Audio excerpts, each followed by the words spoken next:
morning, doctor and my fellow classmates.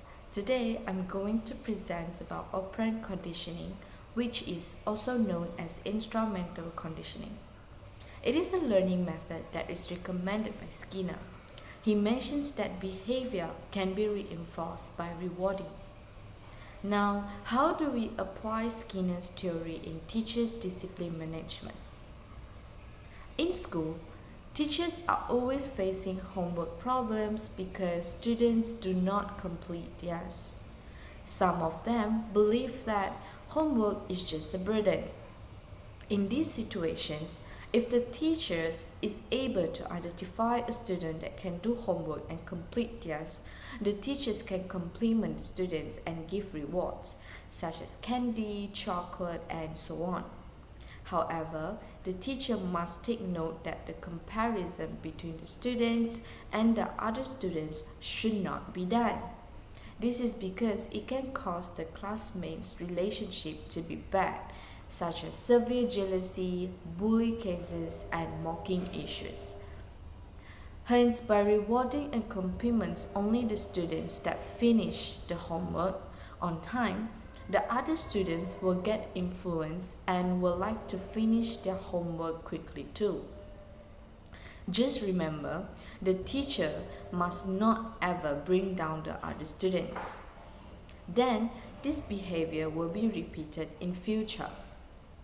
By doing so, the students will feel confidence and also will always complete their homework. Then the discipline issue of not finishing homeworks and skipping classes because of homeworks can be resolved.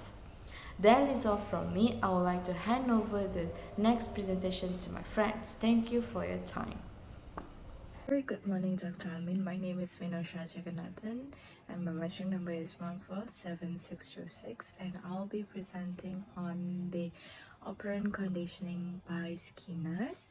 Alright, so Skinner was able to identify there were three types of operant, which is neutral operant and reinforcement and also punishers. Punishers is basically the responses from the environment that decreases the likelihood from it being repeated. Skinner also stated that punishers are likely to weaken the behaviors. How can we apply this to discipline management in schools? So let's say one student is smoking in the school.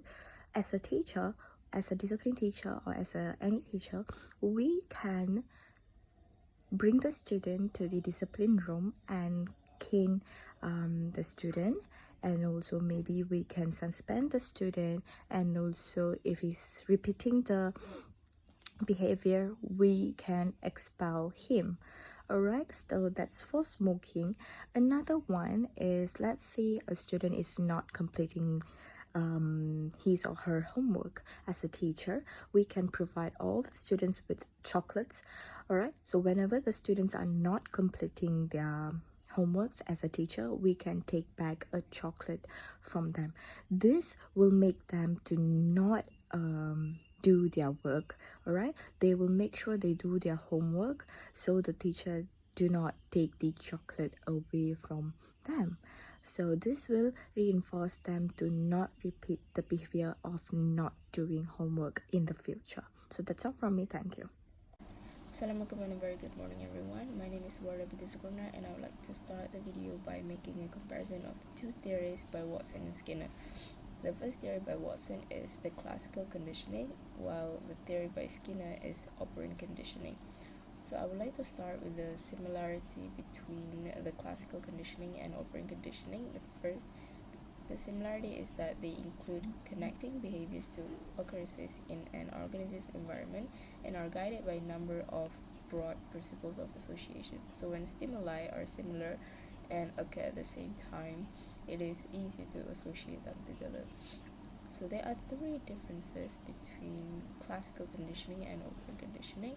The first difference is that classical conditioning involves associating an involuntary response and the stimulus, while operant conditioning is about associating a voluntary behavior and a consequence.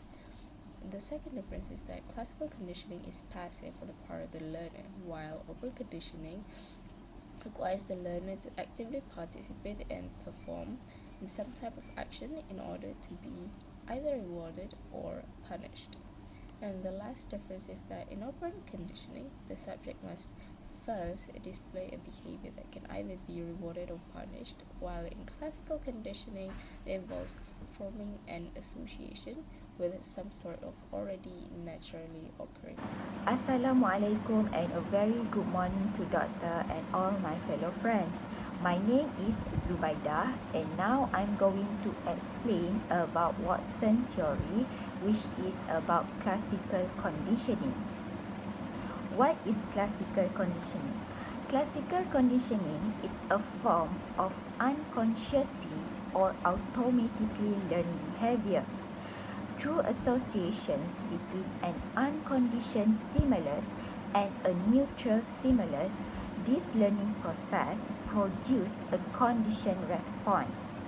To put it another way, classical conditioning is exposing a neutrally occurring response to a neutral stimulus first.